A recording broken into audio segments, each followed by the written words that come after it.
that, may I request everyone to kindly open po yung ating mga camera para makita po natin yung bilang ng totoong nag-join po sa umagang ito.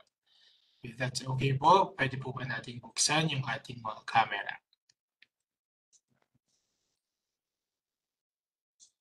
Okay. So, while waiting for others to open their camera, allow me now to acknowledge our participants. But before that pala, I will give some rules po muna sa ating usapang salunat. So may I request everyone also to kindly mute their microphone habang ongoing po yung ating discussion. And of course, kung meron po kayong mga question, ay i-entertain po natin yan later on during the open forum portion of our usapang salunat sa komunidad. And para mabigyan po namin kayo ng inyong individual na certificate, ay meron po kaming i-forward na evaluation link. Maya-maya lamang pagkatapos ng webinar nito, magsagot po kayo para mabigyan po namin kayo ng inyong certificate of participation. And of course, we are 44 yung bilang po natin dito sa virtual platform, but we are also joined by groups. Okay, so madami po tayo makasamahan na nag-join by groups. And with that, allow me to acknowledge yung mga participants po natin. Of course, the very supportive BJMP CAR. Allow me to acknowledge from Bucay District Jail in Abra. Also from La Trinidad Municipal Jail, both female and male dorm. We have from Bucay District Jail, Luna Apayao District Jail. And of course, sa ating mga kasamahan dito po sa barangay ng Baguio, we have from Camp Allen, we have from Imelda Village, we have from Scout Barrio, Lower Rock Quarry, we have from Salud Mitra, we have from Luwal Hati. And mayroon rin po tayong mga kasamahan from Rural Health Unit po ng Mangkayan at Rural Health Unit po ng Kibungan. And to all of you po na hindi ko po na-mention, good morning po sa inyong lahat at welcome po muli sa ating usapang salunat sa komunidad. So bago po tayo magsimula, allow me to promote next week, November 22.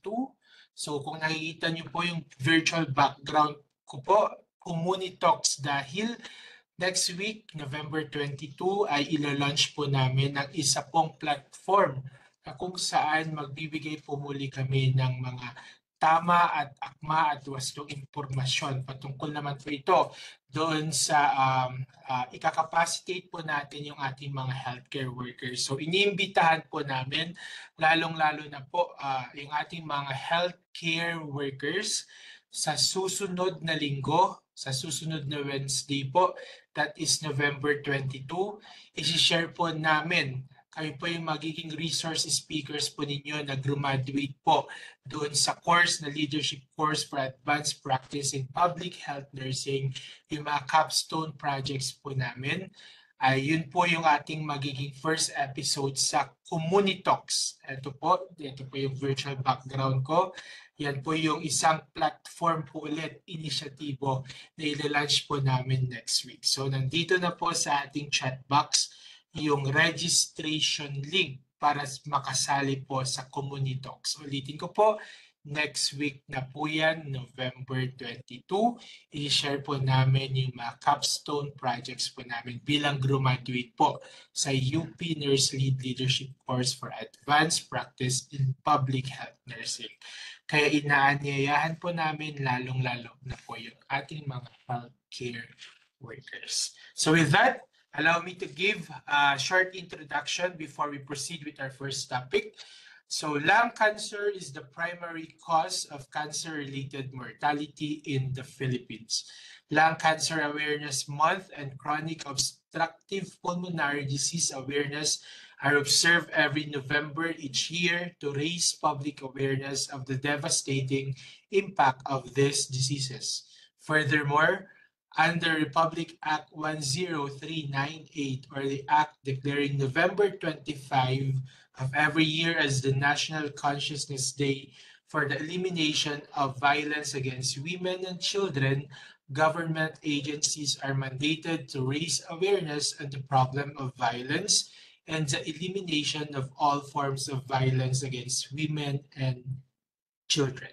So with that, in celebration nga po yung dalawang events na ginugunitan natin ngayong buwan ng Nobyembre, at ito po muli ang Public Health Unit through the Healthcare Provider Network and Community Services ay ginaganap po itong Usapang Salunat sa Komunidad 2023 at Session 11 na po tayo. At maya-maya lamang po ay pag-uusapan na po natin ang patungkol sa lung cancer, COPD at PAPS. So for this webinar, ay matututunan po natin, no, ma-learn and be aware of the importance and prevention of lung diseases, and of course for us to understand yung importansya po ng eliminating VOC. And para may apply po natin yung mga learnings po natin from this webinar to our respective barangays, community, and areas of assignment. So with that, to give us a lecture on violence against women and children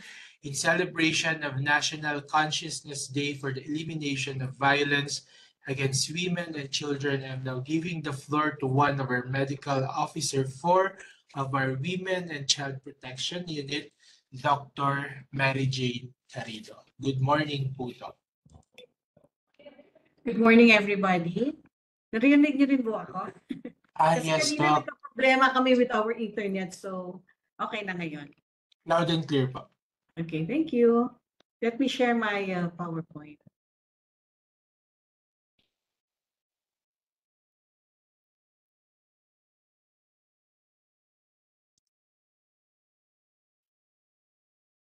Kita na po ba? Ayan, Doc. Ayan po. Pa-presenters view na lang. Medyo mabagal. Wait lang. Okay. So, good morning po, everybody. I will be talking to you about recognizing abuse of women in line with the 18-day campaign of ending violence against women. So before my lecture, I would like you to view isang short clip lang naman that was taken from the news. Nahuli kamang pangbubugbog ng isang pulis sa kanyang kinakasama sa Kidapawan City. Sinibak na siya sa pwesto at maharap din sa patong-patong na asunto. Nakatutok si Dano Tingkugo. Viral ngayon sa social media ang videong ito ng lalaking binubugbog ang isang babae sa Kidapawan City, Cotabato. Sa isang punto, naglabas pa ng baril ang lalaki. Kinilala siyang si Police Corporal Louis J. Lumangkas na nakadestino sa Macbeth Municipal Police Station. Ngayon, nakakulong siya sa Kidapawan City Police Station dahil sa reklamong paglabag sa RA 9262 o Violence Against Women and Children. Kasalukuyan namang nasa ospital ang babae dahil sa mga sugat at pasa. Hinihintay pang makapagpagaling siya bago kuhanan ng buong pahayag ng PNP Women and Children's Protection Center. Pero base sa paunang kwento niya sa PNP Women and Children's Desk sa Kidapawan, nag-away na ang dalawa bago pumunta ang biktima sa party ng isang kaibigan noong Martes ng gabi. Nasundan siya ng kanyang live-in partner. Sa party, parang nagtago siya sa loob ng banyo. Kinuha siya nung kanyang kalipin partner, binugbog at sa labas na ng bahay ng kanyang kaibigan. At doon din nangyari yung viral video na nakikita natin ngayon sa nakumakalat sa internet. Kaya pinag-aaralan ng sampahan si Lumangkas ng kasong administratibo tulad ng grave misconduct, iwalay pa sa kasong kriminal. Pwede siya ma-dismiss administratively. So automatic na yon, nakita naman natin lahat yung ginawa niya. Hindi ito inaalaw ng aming leadership sa PNP, sa Philippine National Police. Yung mga ganitong violation. Posible ring makadagdag sa haharaping administrative case ang paglabas niya ng baril. So meron pang ibang kaso na maaaring makasama doon sa kaso niya ngayon. Sa amin, ang sakop namin is yung pang-aabusong ginawa kahit walang baril na nilabas siya. Yung nakita namin is na para kasuhan siya. Wala pa man yan, tinanggal na si Lumangkas sa pwesto. Bago pa nito ay may kampanya na ang PNP Integrity Monitoring and Enforcement Group o IME sa mga abusadong kasamahan. Huwag nilang bugbugin o suportahan nila. Bilang pulis sila nga dapat namang protekta kasi ang iba din kasi dyan kahit girlfriend mo pa lang pwede kang ireklamo ng bawsi. Ganun kalakas yung batas na yan. Para sa mga reklamo, maaaring magsumbong sa Women and Children's Desk ng kahit anong police station. Huwag silang matakot na lumapit sa amin. Ito talaga yung mandato namin, ang proteksyonan sila. Para sa GMA Integrated News, dadating kung So nakita naman po natin yung karahasan sa kababaihan. Yung before and after na itsura nung binanggit na babae, ito po yun. Ito yung before, ito po yung after niya.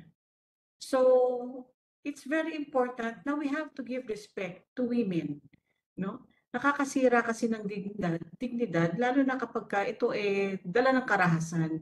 And always remember, a woman wants a man to protect her like a daughter, love her like a wife, and respect her like a mother. Sa latest na weather station natin, ang sinasabi dito, napakarami na pong kababaihan na nasasaktan. About 2.16 million Filipino women, 18 years old and above, na nakaranas na po sila ng pang-aabusong pisikal, lalo sa mga kamay ng dapat na nagpoprotekta sa kanila, lalo na yung mga husbands, partners, at boyfriends. Ayan. So, doon din sa ating statistics, 1 in 5 women have been sexually or physically violated or both. Over a quarter of women here have been subjected to physical and sexual violence at least once. Lalo na po itong COVID na nakaraan, no? COVID-19, naka-increase po yun ng exposure ng mga kababaihan sa mga partners nila. Lalo na yung mga known risk factors. Tapos hindi pa sila naka-access ng mga services na dapat na naibibigay sa kanila.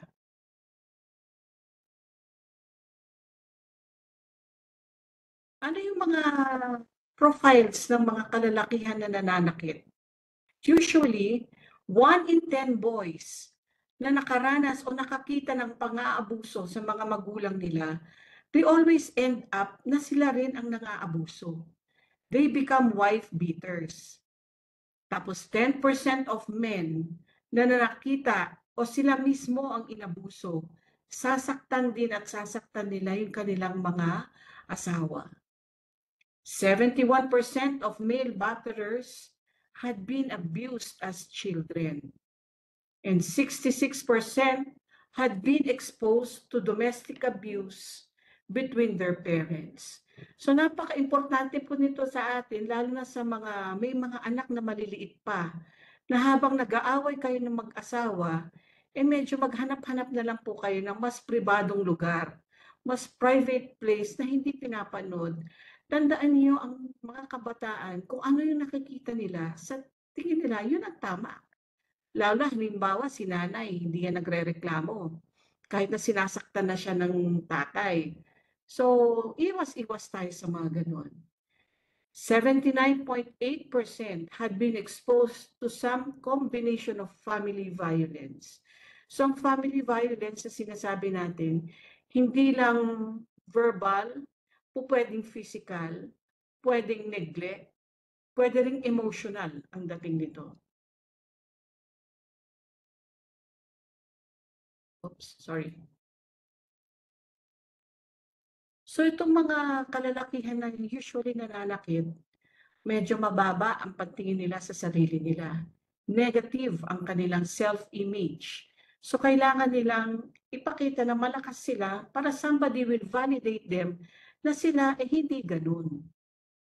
Ang isa pang katangian nila is yung kanilang possessiveness and jealousness. So kung halimbawa, malate lang ng 5 minuto galing sa trabaho si Mrs., mag-iisip tayo na baka nakipagtagpo sa lalaki niya. No?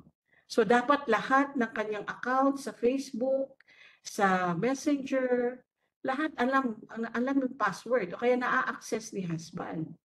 Tapos hindi siya po pwedeng basta-basta lumabas ng bahay. Ang isa pa is ang mga ugali nila is very controlling of their wife. Buti nga kung mabibigyan sila ng pagkakataon na magtrabaho at kumita ng sariling pera. Usually, ang abusive husbands or partners, they foster her dependency on him. Ibig sabihin, gusto ng mga partners nila na sila ang may hawak ng pera. Yung ultimo pambilis ng mga pagkain sa bahay, kukunin kay husband or kay partner. O kahit na yung mga personal na pangangailangan ni misis, pati yung napkin kada buwan. Kailangan pa rin kumuha sa kanya kasi wala silang sariling pera. Umaasa lang sila sa mga partners nila. Isa pa is, kalimbawa sila ay nag-aaway. Madalas, hindi aaminin ng mga kalalakihan na sila ang may dahilan nung pag-aaway nila. Madalas, ang idinuduro ay ang kanilang partners. Now, how do batterers control their victims? Unang-una, pananakot. Subukan mong gawin yan. O subukan mo lumabas. Pagbalik mo, lagot ka sa akin. The other one is the emotional abuse. Ang emotional abuse, kahit na po hindi siya sinasaktang pisikal, kung yung kanyang pananalita sa kanyang partner o asawa ay masakit. Narinig ko ba? Manage phone. Ayun po, yung pagbumura po ng mga partners nila sa kanilang mga asawa o kaya girlfriends, yung mga tipong wala kang kwenta, ang tanga-tanga mo, mga ganun, mas masakit po yun. So, ang isa pa is yung isolation. Hindi siya po pwedeng lumabas ng bahay na wala siyang pahintulot. Kahit man lang pumunta siya sa bahay ng kanilang pamilya o mga kaibigan, ipinagbabawal sa kanila. Tapos yung isa, ito'y minimizing o dinideny nila na may ginagawa sila maganda. Ang pinaka-importante pa man din sa mga kababaihan ay kanilang mga anak. Di ba? Ang pinaka-importante sa kanila ay mabigyan ng maayos na buhay at buong pamilya ang kanilang mga anak. So kapag ang ginawang parang pang-blackmail ay mga anak, bibigay ang mga kababaihan. Kung ano ang gusto ng partner, yun na gagawin nila for the sake of their children. Yung isang dahilan is male privilege. Alam niyo yung society kasi po natin, tayo po ay napalaki na ang talagang nasusunod sa pamilya ay ang mga kalalakihan. So yun usually, ang ginagawa nilang dahilan para makontrol yung kanilang wives. Yung walang say ang mga kababaihan kapag ka nagsalita na ang lalaki, ayun na yun. Yun ang masusunod. Yun po kasi sinasabi natin stereotyping po ng male at saka female roles sa community natin. Ang isa pang reason kung paano sila nakakakontrol ng kanilang partners ay yung economic abuse. Katulad po ng sinabi ko, po pwede nga pong kung pwede pang makapagtrabaho sana mga kababaihan, edukado naman siya, nakagraduate naman siya ng college, pero hindi siya pinapayagang magtrabaho. At magkaroon ng sariling pera para naman makatulong sa pamilya. Yun po yung sinasabi nating economic abuse. Tapos, pamimilit. Ito yung using coercion at saka threat. Pinipilit na nga, tatakutin pa. Kasi yun yung mga sinasabi nating isang part ng male privilege yan na tinotolerate ng komunidad natin. So, ang Philippine Commission on Women, ang sinasabing isa sa mga reasons kung bakit may mga ganong pang-aabuso, dahil nga may ang equal power ang men and women. So, katulad ng sinabi ko kanina, meron stereotyping between the roles of men and women. Na pati nga sa Biblia po, di ba, meron tayong sinasabi na ang mga kababaihan dapat sumusunod sa kalalakihan kasi tayo ay binunot sa tadyang ng mga kalalakihan. So we will always be subordinates under tayo sa mga kalalakihan. Itong isang societal norms na sinasabi na men are born leaders, na sila ay dominant sa society natin. Nakikita na rin po natin to noong nakaraang eleksyon. Mas marami po talaga mga kalalakihan na sumalo na yung kumandidato. Kahit sa pagkabarangay man lang, mas marami po ang kalalakihan doon. Tapos ang mga kababaihan, tayo ay dapat lang na sumusuporta sa kung ano man desisyon ng mga lalaki. Maalala niyo noon yung sinasabi nilang kudeta nung kay Cory Aquino. Yun yung sinabing, nung nagkaroon ng kudeta, nagtago siya sa ilalim ng kama. Yan. Kaya sinasabing mahina ang mga babae pag magiging leader sila. Bukod doon, ang women, pinalaki o pinaniwala po tayo na tayo ay nag-nurture lang ng family. Hanggang doon lang na tayo ay dapat maging men's companion and subordinate sa society. Tingnan natin yung mga trabaho ng mga kababaihan tulad ng nursing, no? Teaching. Yun yung parang extension po ba ng mga trabaho sa loob ng bahay. Tapos kung mag-abroad, domestic helpers, pati yung mga healthcare providers natin, yung mga ganon. Yun ang alam na karamihan na dapat nabiging role ng babae sa ating komunidad. Ang violence against women, yun po ang expression ng mga kalalakihan para makontrol ang power over women. Kung titignan po natin dito, ito po ay updated na pong statistics ng WCPU from January 1, 2023 hanggang October 15 po. Pag mga kabataan po, ang pinaka-common na type of violence na nararanasan nila is sexual abuse. Kapag ka naman po dito sa violence against women, ito po yung physical abuse. Ano po? So, tinitingnan natin, sino ba usually ang nagkukos ng mga harm sa mga kababaihan? Ang common na perpetrators ng physical abuse ay itong, wait lang po ha, medyo mabagal. Ang pinaka-common po yung mga husbands, mga live-in partners, boyfriends. No? Yun ang top 3 po na nagkukos ng physical abuse sa women. Na dapat sila ang nagpo-protect po sana sa mga kababaihan, pero sila po ang nangunguna na nananakit. Pag sa sexual assault naman po o sexual abuse, ang nagtatap po dito ay mga kapitbahay, yung stranger, o kaya yung acquaintance lang. So bakit po kapitbahay? Ito po yung po pwedeng magmanman, ano? O mag-observe kung ano ang mga routine sa pang-araw-araw. Halimbawa, kung anong oras ka lumalabas ng bahay, kung sinong kasama mo sa bahay, kung anong oras ka uuwi, mga ganon. No? So it will not take yung tipong biglaan na, gusto ko to. No? Hindi po. Nagkakaroon po ng planning pa rin yan kung paano at kailan po pwedeng gawin. Hindi lang po nalilimit sa neighbor or stranger or acquaintance ang po pwedeng perpetrators ng sexual assault.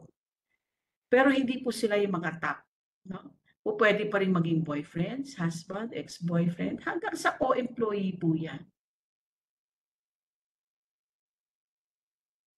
Now, anong mga nagiging problema sa atin dito sa komunidad natin? No? We have this culture of silence. Ano ibig sabihin ng culture of silence? Halimbawa, ang mag-asawa sa isang pamilya, nagkakaroon yan ng gulo o away, naririnig na sumisigaw na yung babae, humihingi na ng tulong. Anong kadalasan po sinasabi ng kapitbahay? Problema mag-asawa niyan. Huwag na natin pakialaman, maayos din yan. So wala hong nagre-report sa barangay o sa pulis man lang. Walang gustong makialam. Ang pangalawa natin, ay mga kababaihan nahihiya magkwento doon sa kanyang pinagdadaanan. So bakit naman? Unang-una, sabi natin nurturing ang role ng babae sa family. Siya ang dapat na magbuo ng pamilya at hindi mangwasak. Yun po yung nasa kaisipan po natin. Bukod dun, ayaw niyang ipahiya ang kanyang pamilya. Lalo na kapag ang kanyang yung kanyang asawa ay kilala sa komunidad o kaya isang professional o may kaya. Ayaw niya sirain ang kanyang pamilya kaya hindi yan magre-report. Ang pinakahuli is lack of faith in the justice system. Alam niyo naman po kapag ka nag-file ng kaso, anong kaakibat niyan? Mahal po kung minsan ang mag-go through, bukod doon oras ang ihugugol mo. Pero ngayon naman po, may pagbabago na rin sa justice system natin. Lalo na yung mga family courts, mabilis na rin po maglabas ng desisyon ang mga judges. Mabilis na rin po gumalaw ang mga partner agencies tulad po ng WCPU, ang PNP natin, pati mga social workers natin, pati na rin ang lawyers. At saka meron din naman po tayong PAW. Pero yun po, ang mga hindi naiintindihan ng mga mga kababaihan. Ang alam nila yung mga private practitioners. Ayun po ang medyo may kamahalan.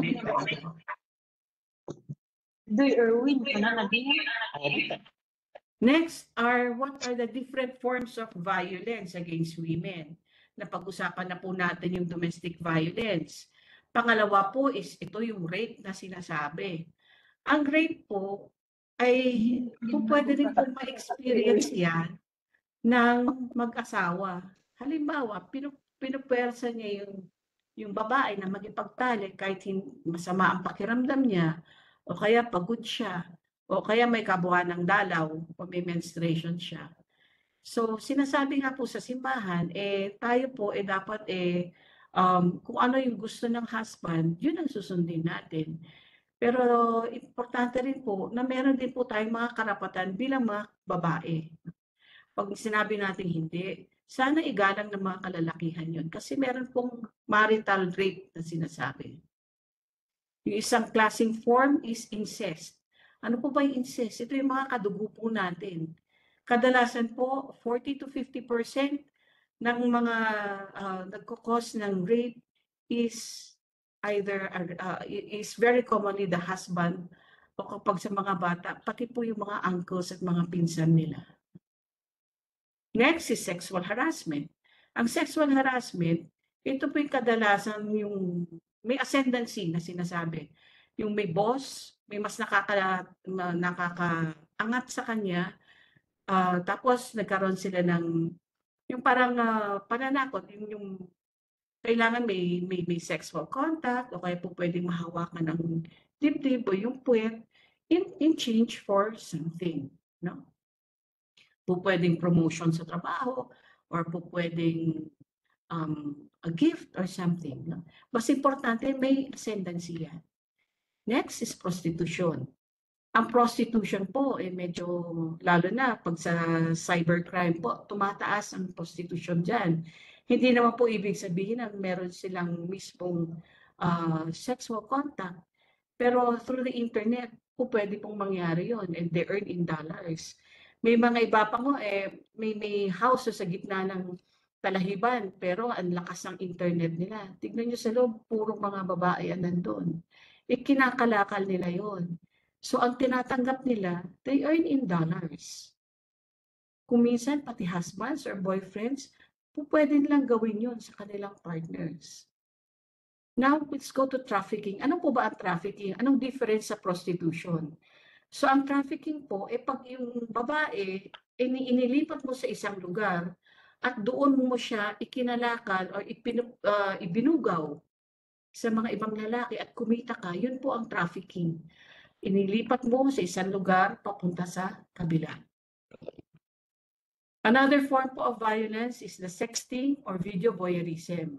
Lalo na po, tumaas po ito ng COVID kasi nga po wala nakakalabas. So may mga ibang bata na sinasabi, ay, send nudes, mga gano'n. Nagkakaroon na sila ng boyfriend in after 1 day or 2 days. Tapos nag-text na sila ng sexually preoccupied thoughts. O kaya nagsisend sila ng videos. May mga iba naman, binivideo nila yung mga kababaihan habang nagbibihis o habang nasa banyo, tapos pinapost pa online yan. Another form is pornography. Katulad ng sinabi ko, po pwede rin siyang, kunwari, pilitin mo manood ng X-rated film, o kaya tumingin man lang doon sa mga X-rated na magazines. One is cyberbullying. Ito po yung sinasabi natin sa mga babae na hinahinay sa pag-click. You be careful what you click. Kasi kung halimbawa nag-send nga kayo ng picture nyo, tapos mamaya may mga nag-comment ng masasakit. No? Yung feeling mo, maganda ka na pala nung time na yun. Sa tingin ng iba, hindi. Another form is genital mutilation. Ito akala ko hindi nangyayari sa Pilipinas. Nangyayari din pala. Lalo na sa mga kapatid nating Muslim. Sa Bangsamoro area, yun yung height ng COVID, iniisa-isa nila yung mga kababaihan. Ano itong genital mutilation? May part po doon sa ari ng babae na tinatanggal ng healthcare worker. Hindi naman healthcare worker, pero yung kasapi sa kanilang religion. Kasi ang feeling nila, ang babae dapat hindi makaramdam ng saya during sexual contact. So the youngest po na tinanggalan nila ng part, sasabi nating clitoris, pisa na yan, 5-month-old baby. Kasi wala namang reason yan sa religion nila. Pero parang naging pinasa-pasa nilang generation to generation. Next is yung ating forced sterilization. Kung makikita ninyo, ang mga kababaihan, madalas na sinasabi, magpalagate ka, marami ka ng anak. Pero pag mag-offer ka ng vasectomy, sinasabing sterilization naman sa mga kalalakihan, iilan lang ang gusto magpa-sterilize. So whether or not na gusto ng babae noon, magpapalagate yan kasi marami kang anak. Pero si husband, hindi na naisip na po pwedeng magpa-vasectomy. Tapos ang susunod natin is yung intimate partner violence natin. Ito yung pananakit doon sa loob ng bahay. O pwede siyang physical, o pwede siyang sexual, emotional, and sinabi natin initially na controlling behavior. So ano mga risk factors nito kapag kayong babae ay kinasal o nag-asawa ng young age? Itong isa is low income. Usually, pinag-aawayan niya ng mag-asawa pag medyo nagkakaproblema tayo sa pera. Next is the lower levels of education and exposure to child maltreatment. Kasi kung ano ay nakikita ng bata, yun din ang gagayahin niya. Yung isa ay nakaka-witness ng family violence at yung paggamit ng alcohol. Attitudes that are accepting of violence and gender inequalities, ito sa society natin to. Natanggap na may karahasang nangyayari, pero they don't consider it as violence. It's part of a relationship. Now, anong mga risk factors at the young age? Ito isa, young age. Bakit naging risk factor siya? Kasi limited ang kanyang experience sa buhay. Hindi pa niya alam kung abuso na nga pala yung pinagdadaanan niya. Next is yung dependence niya sa ibang tao, lalo na sa kanyang husband. Mamaya, sasabihin na naman siya, wala kang kwenta, wala kang contribution sa bahay. Ako na lang palagi ang nagbibigay. Power imbalance, na-discuss po natin, na yung iba ang role ng lalaki sa kababaihan, and lack of resources to escape. Dahil wala siyang sariling pera, o talagang inilimit yung movements niya sa loob ng bahay. Next is low income. So bakit siya naging risk factor? Dahil nga na meron siyang limited resources, wala siyang way para makaalis sa lugar kung saan siya, wala siyang way para makahingi ng tulong. Financial dependency on the partner. Again, ito yung ating power imbalance. At this reduces the access to support services. Maaring hindi pa rin na alam na meron silang po pwedeng takbuhan pag nagkaroon ng problema. Ang isa is low level of education. Ito, nire-restrict naman ng women na parang hindi nila alam na meron silang rights na dapat na panindiganin o ipaglaban. Limit access of information and support services. Ganun din, hindi sila aware na meron silang po pwedeng lapitan para humingi ng tulong sa kanilang pinagdadaanan. And decrease economic independence. So ang virus risk factors, ito yung alcohol. No? Madalasan kasi sa alcohol, nagkakaroon ka ng impaired judgment. Kadalasan nga sinasabi ng mga nananakit is, hindi ko alam na nagawa ko yun kasi nakainom ako.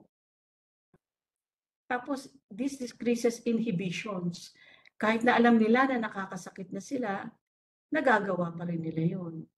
Pag sa banda naman ng mga kababaihan, na ilalabas din nila yung mga sama ng loob at doon na sila nagkakaaway-away ng kanyang husband or partner. At may mga iba habang nakainom, doon sila tumatapang. It increases aggressions in some individuals. So ito, pag sinasabi natin ang alcohol, dagdagan mo yan ng power imbalance, plus societal norms that tolerate violence, that will equate to an abusive behavior. O ano yung mga ibang signs na ang babae ay naaabuso? Nakikita nyo, may mga pasa-pasa siya, pero hindi niya ma-explain kung bakit may mga pasa siya. So meron din siyang mga personality changes. Yung tipong dati, ang saya-saya niyang tao, ngayon malungkutin. Dati, very active siya sa mga activities, ngayon nag-absent na rin sa trabaho. Tapos madalas, hawak ang cellphone. Sasabihin niya sa husband niya kung nasan siya kada minuto, kada oras. Tapos lagi siyang walang pera. Ito pang isa, kailangan ma-please niya yung kanyang partner. Dapat kung anong gustong hitsura, kung gusto niyang hair dye, ang wife niya or partner niya, gusto niyang black ang cutex, yun ang susundin naman ng partner niya para hindi siya masaktan. Ito yung sinasabi natin, nagsiskip siya sa work, or kung nag-aaral pa siya, laging absent, or hindi siya lumalabas kasama ng mga kaibigan niya, kahit simpleng outing man lang. Ito ang pinaka-importante na tignan nyo sa inyong mga kasama. Yung halimbawa, mainit na, pero naka-muffler o naka-jacket, naka-long sleeve. Yung hindi nag-fit doon sa season na nangyayari. No? Baka may tinatago yun. Kadalasan po kasi ganoon. May mga iba naka-muffler, meron na pala siyang pasa sa leeg. O kaya naka-long sleeves kasi may mga latay siya sa katawan. No? So we have to be, pagpulisan tayo, tingnan natin yung mga kasama natin sa trabaho, o kaya sa bahay, may mga ganitong mga symptoms, mga pinapakita. So ito yung sinasabi nating cycle of abuse. Paulit-ulit kasi ito na nangyayari. Yung nag-uumpisa sa initan ng ulo, tapos pataas ang tensyon hanggang nagkakasisakitan na sila. Tapos in the end, magre-reconcile pa rin. Tapos, kalmado na ulit. Ang magiging problema lang kasi po natin dito, paulit-ulit ito. At kapag ang abuso na-start, yung violence starts in the family, hindi po babae magdedetermine kung hanggang kailan yung pang-aabuso sa kanya. Pwede rin po ito ma-determine doon sa perpetrator mismo. Siya lang ang makakapagsabi kung hanggang kailan siya masasaktan. No? So, bakit the women still stay in the relationship? Very commonly, naniniwala pa rin siya na deserve niya yun. Bilang babae at bilang wife na dapat under siya ng husband niya. And then he made me believe I was worthless. Ang isang pwedeng reason, natatakot siya sa husband niya, baka pati pamilya niya madamay sa galit. And then he wants, na feeling niya siya yung mag-fix sa kanya, no? Siya yung mag-aayos sa problema niya. Doon sa lalaki. Sobrang in love. Ganon. And ito, yung mga pinasa, yung mga beliefs sa mga families natin na sinabi na God would disown me if I broke my marriage. Remember, ang Philippines is around 80% Catholics. So kung ano sasabihin ng simbahan, dapat yung sinusunod natin. And financial constraints, lalo na pag wala na siyang pera and isolated siya.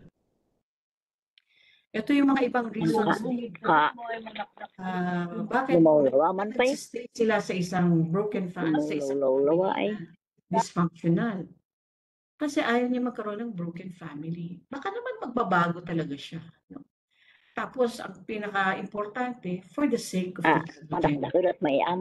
Tapos, cannot support herself or her children. O ayaw niyang siya ang masisi kapag ka nasira yung kanyang family. Natatakot siya sa husband niya, natatakot siya mawala ang mga anak niya, tapos importante reputasyon ng kanyang husband. So ito ang tandaan natin, ang dali-dali nating magalit, no? Yung mga kalalakihan, ang dali-dali nilang manakit. Pero habang nanonood ang isang bata, pwede kasing magaya ang mga actions natin. So, it is still easier to build strong children. Ipakita ninyo na you are a loving family. Kung nagkakaroon kayo ng away o kaya sagutan, huwag niyo ipakita sa mga bata. Kasi it's easier really to build strong children than you repair broken men. At isipin na lang natin, ang violence sa bahay, madalas nag-escalate yan o kaya lumalala yan. And isipin nyo, domestic violence is a crime. No? And women must take responsibility for that situation. Huwag lang tayo tanggap ng tanggap. Lumaban din tayo kung kinakailangan. You protect yourself and your children. Ito na, ang women, we have the right not to be beaten. So yung mga effects ng abuse sa women, nagkakaroon niya ng depression, post-traumatic stress disorder. Ito yung naamoy lang yung amoy ng husband niya, nanginginig na.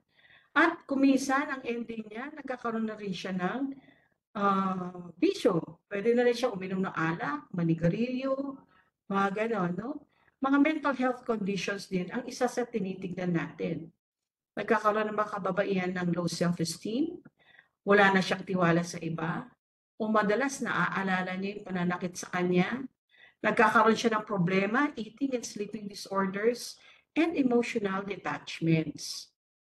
Eh, mga kababaihan din, ay ito yung isa sa mga kinakatakutan natin na ending, prone din to sa suicide, lalo na pag hindi niya nakahandle na yung problema sa loob ng bahay.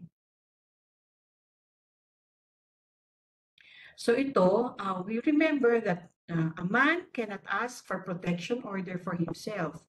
Ang 9262 po ay isang batas na nagpoprotekta sa mga kababaihan at kabataan.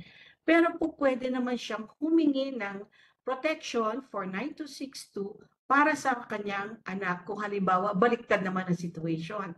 Yung babae naman ang medyo marahas. So, as my final slide, it is not much, pero tayong mga babae, all we have is our love, our heart, and our family. That's all we have. So let's protect ourselves and our children. We will stand up against violence. Okay po, that ends my lecture. Thank you po for listening. Thank you, Doc Georgie. Maybe give Doc Georgie a round of applause po, no? So napakaganda po nung kanyang discussion, napaka-clear. So nasabi niya lahat. Actually, yung mga naisulat ko na mga katanungan dito, mukhang nasagot na lahat ni Doktora din. So yun po, no? A pure and genuine heart is all that we have. So let us respect yung ating mga kababaihan dahil meron po itong magiging epekto po sa kanila rin. And gaya ng nasabi ni Doktora kanina, para sa ating mga kababaihan naman, be careful of what we click, of what we post, because actually this is one form of violence din, no? Yung cyberbullying, and very rampant po yung cyberbullying ngayon, and that is a form of violence. So ayun, Dr. Jit, maraming salamat po for your presentation. Komprehensibo package na po, Doc. Nasagot po lahat ng nasulat ko pong mga katanungan. Okay, so for our participants, no, kung meron pa po kayong mga questions or gustong malaman patungkol sa violence against women and children, that is very timely because we're celebrating po yung 18-day campaign to end violence against women and children. Now is your opportunity to raise your questions. Pwede po kayong mag-message dito sa ating chat box dahil sasagutin po natin yan maya lamang. Okay? And moving forward, another activity that we also celebrate this month is yung Lung Cancer Awareness Month and World COPD Awareness Day. And gaya ng sabi ko kanina po, ang lung cancer, ang primary cause of cancer-related mortality dito sa Pilipinas. And to give us a lecture on lung cancer, I'm now giving the virtual floor to one of our adult pulmonologists, one of our medical specialists of the Department of Internal Medicine, Dr. Dexter Feliciano. Good morning po, Doc. Magandang umaga po sa lahat. Salamat po sa pagkakataong ito upang ako inyong muling makasama sa programang ito. Ang pag-uusapan lang naman natin ay tungkol sa lung cancer at COPD. So, mag-share lang po ako ng slides saglit.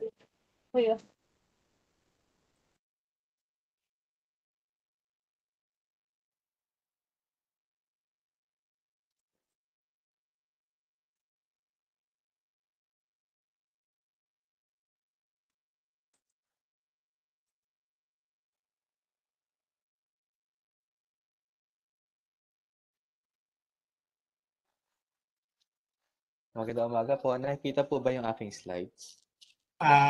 Yes po, Doc, pero nakita po yung side notes po. Okay, sige. Sorry. Alright.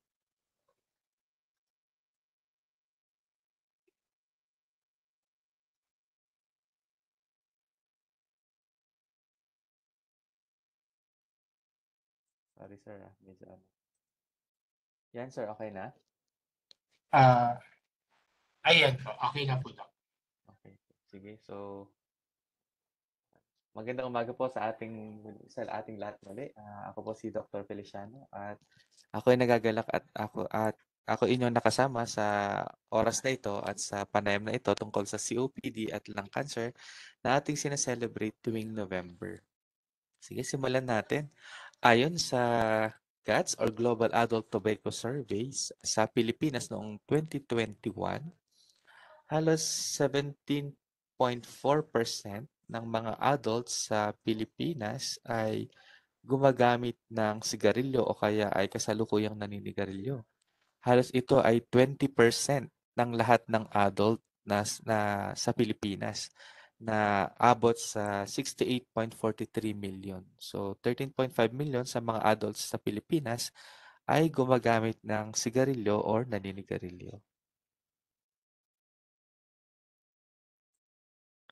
Pero ang nakapagtataka, kapag dating naman sa mga pag-uugali at mga paniniwala sa karamihan sa mga naninigarilyo, naniniwala sila na ang paninigarilyo ay makapagbigay ng mga sakit o lung cancer. At kasama na nga dito ang COPD at saka yun nga, lung cancer. Kaya nakapagtataka na marami pa rin ang mga naninigarilyo sa Pilipinas, bagaman alam naman nila na ito ay nakapagdudulot ng sakit.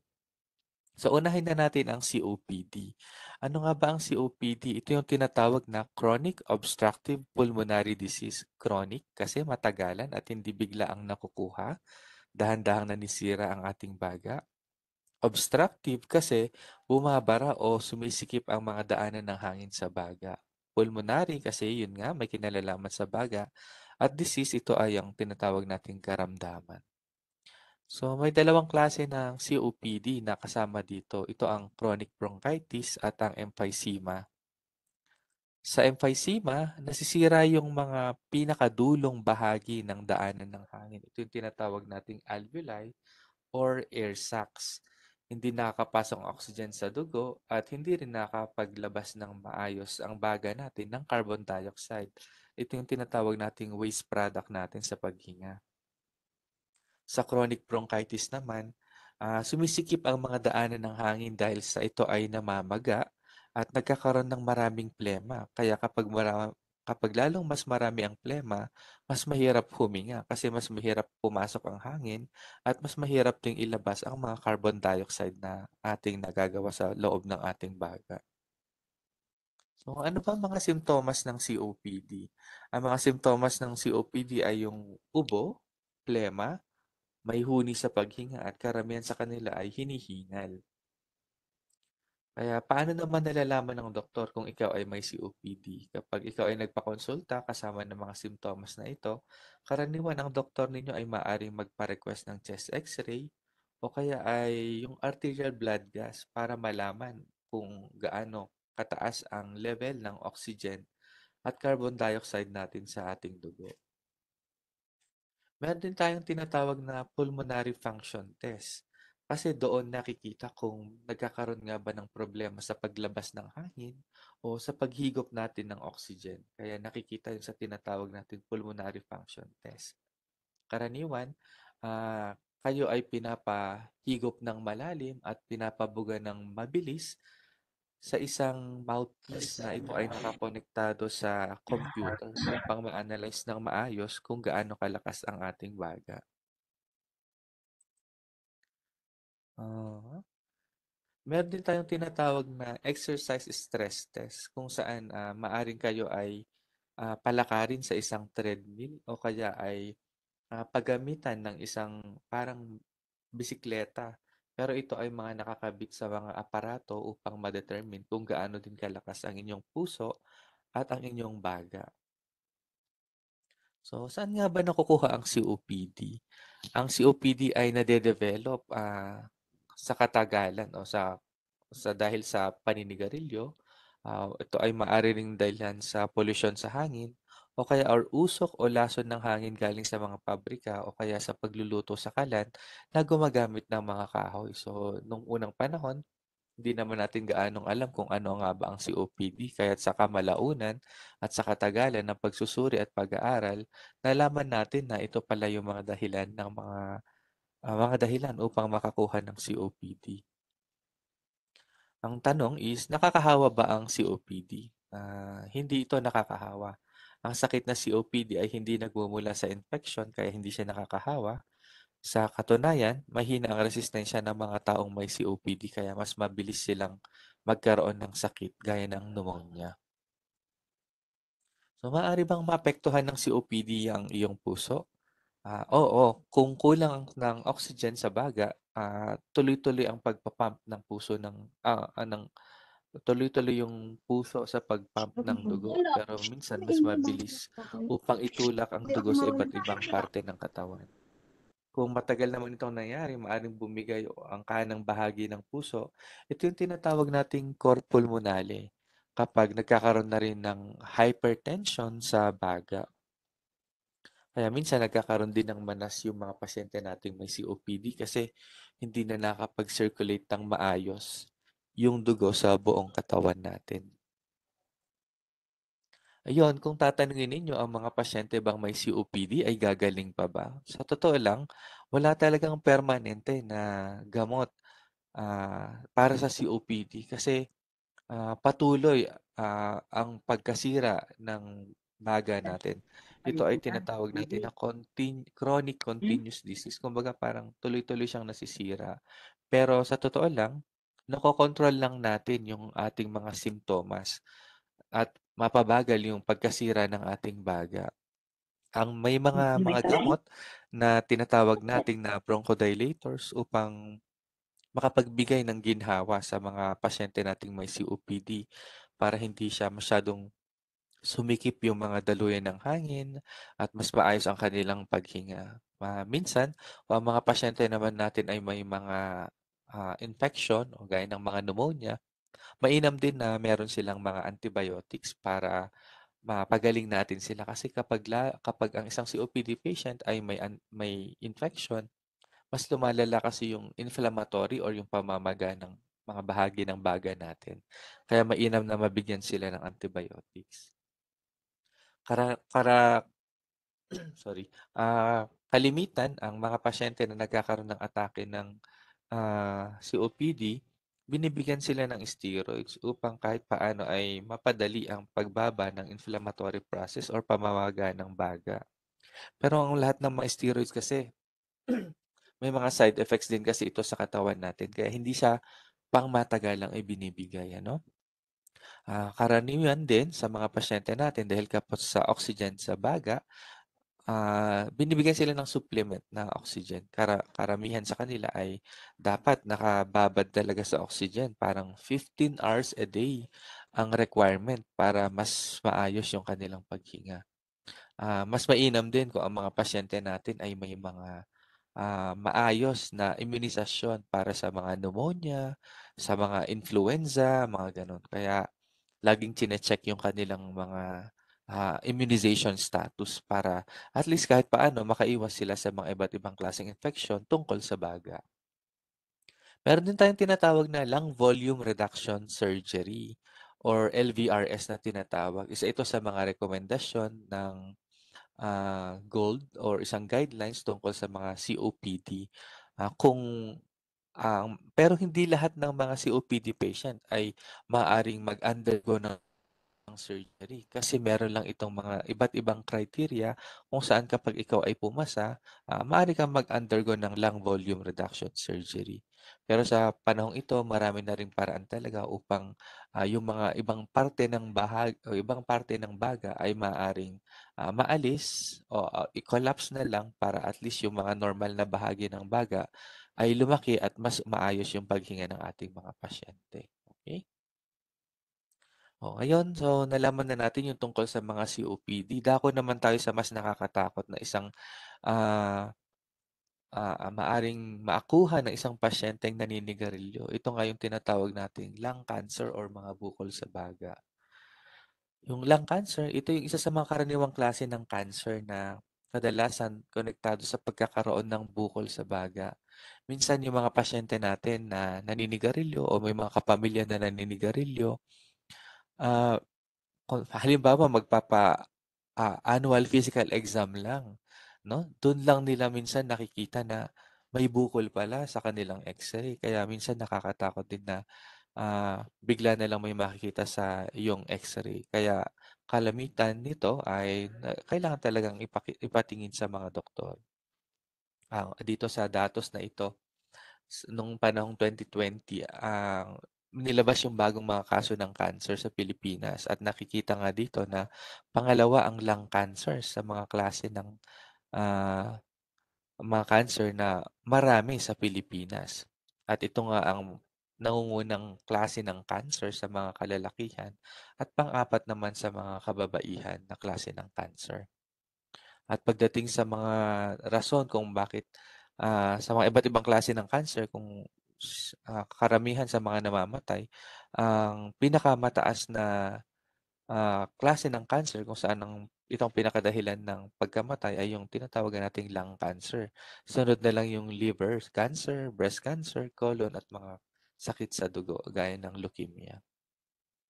Ayun, makikita muli natin na isa sa pinakadahilan ng pagkakaroon ng lung cancer or risk factor ay ang paninigarilyo. Kasi meron kang 10 to 30 times na probability na makakuha ng lung cancer kung ikaw ay naninigarilyo. Bagaman, dapat pa rin nating tandaan na ang mga second-hand smoker ay maaari ring makakuha ng lung cancer. Kaya napakahirap, no? Ikaw nga na hindi naninigarilyo.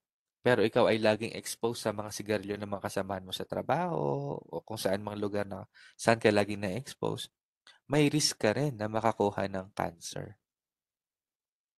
Ito nga, isa sa nakakatakot sa panahong ito, ang daming kabataan na nalululong o kaya ay naiimpluwensyahan ng internet pagdating sa paninigarilyo. Sila ba yung mga naiimpluwensyahan na wag ka na lang magsigarilyo, mag-e-vape o mag-vaping ka na lang kasi mas mababa daw yung antas na magkaroon ka ng sakit sa baga. Alam nyo, sa totoo lang, nung unang panahon, ang sigarilyo ay ini-endorso pa nga ng mga doktor, nurses. Nung unang panahon 'to, kahit nga presidente ng Amerika, ini-endorso nila ang paninigarilyo. Kasi nung unang panahon, hindi nila alam na ang paninigarilyo pala ay makakapag-cause ng lung cancer o mga COPD. Sa kamalaunan, tumagal-tagal, napansin nila na ang karamihan sa mga naninigarilyo ay nagkakaroon ng mga paghingal, may dahan-dahang napapagod ka agad, mga gano'n. Hanggang sa natagpuan nila na ang mga sanhi pala ng mga itong klaseng mga karamdaman ay dahil lang din sa paninigarilyo. Yan ay maaring maulit muli. Yung history repeats itself, sabi nga nila. Ang vaping kasi ay isang parang itinagong paraan lamang upang magkaroon ng ah, paraan para muling manigarilyo ang mga tao. At ito nga yung tinatawag nating vaping or mga e-cigarettes. Ano? Sa ibang bansa, meron na kasing sakit na tinatawag na E-Valley or Cigarette or Vaping Use Associated Lung Injury. Pero ayon nga sa pag-aaral, wala pa kasing gaanong nakikitang mga ebidensya na kung saan ang vaping ba or cigarette ay makakapag-cause din ng cancer. Pero malamang sa malamang, ang vaping o kaya ay e-cigarette smoking ay maaari rin makapagbigay din ng makapagdulot ng cancer kasi nga may mga iba't ibang carcinogens din yung mga chemicals na ginagamit sa vaping. Malamang sa kamalaunan makikita rin siguro na ito ay sanhi rin ng cancer. Yun. So, ingat na lang, bantayan natin ang ating mga kabataan kasi ang dami talaga sa kanilang nalululong sa vaping. Okay, ano pa ba yung mga ibang sanhi o mga risk factors ng lung cancer? Puwedeng kapag tayo ay masyadong exposed sa mga environmental na mga usok, occupational na mga usok, mga factory, mga ganyan, mga usok sa factory. O maaari din na radiation exposure, puwede ring makakuha ng mga lung cancer. Sabi nga nila nung unang panahon yung mga alam niyo ba yung mga tagagawa ng relo sa Switzerland? Kung makikita niyo ang inyong mga relo, yung mga umiilaw sa gabi, ang tawag diyan ay radon. Yun yung chemical or radioactive na parte ng relo na ginagamit ng mga Swiss watchmaker na kamalaunan natagpuan nila na meron din pala silang cancer, na lung cancer. Ito ay dahil sa nalalanghap nila yung ibang bahagi ng mga ginagamit nila para dun sa pagpapailaw ng mga kamay ng ating mga relo noong unang panahon. Ayan, kaya ngayon medyo nababawasan na. Tapos meron din yung ano, yung kapag first degree relative mo daw ay may cancer, lung cancer, maaring ikaw ay at risk o kaya may risk factor na maaari kang ring magkaroon ng lung cancer lalo na kapag ginising mo yung mga tinatawag nating oncogenes or proto-oncogenes na natutulog at nagising dahil sa iyong paninigarilyo. Ayan, okay? Ah, So ano ba yung mga simptomas ng cancer? Ito naman, maliban sa mga simptomas na nakita nyo sa COPD, dito naman medyo merong may matagal na ubo, sakit ng dibdib, maaring pag umubo, may kasamang bahid ng dugo, mabilis mapagod o may pagkapos ng paghinga. Tapos may biglaang hindi maipaliwanag na pagbaba ng timbang. Minsan paos o kaya may huni kapag humihinga. Tapos may paulit-ulit na hindi gumagaling na infeksyon. Tapos yun nanghihina sa araw-araw. So, ano bang makakatulong para malaman natin kung tayo ba ay may ah, maaring bukol o kaya lung cancer? May tinatawag tayo na screening, ano? So, sino ba dapat yung mga magkaroon ng mas maagang screening? So, kapag kayo ay naninigarilyo at may exposure sa usok ng sigarilyo, lalo na kung ito ay matagalan, meron kayong environmental or occupational exposure gaya ng asbestos, lalo na kapag kayo ay dating nagtrabaho sa mga lumang istruktura.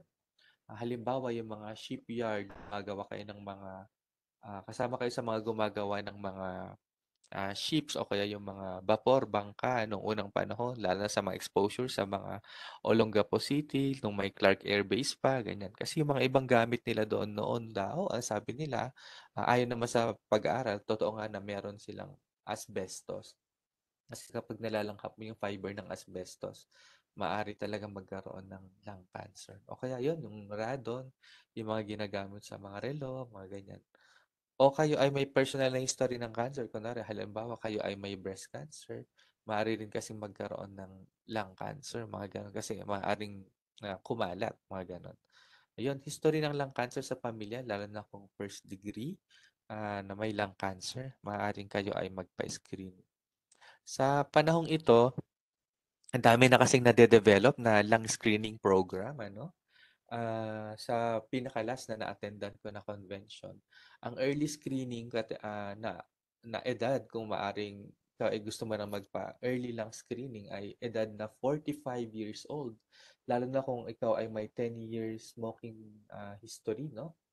Yun ay usually kino-compute ng inyong mga doktor. So, pero ito sa lung cancer screening na to, meron nga dito 50 to 79 years old, kasalukuyang naninigarilyo o kaya ay kayo ay huminto na sa paninigarilyo mga 15 years ago na ang nakakaraan.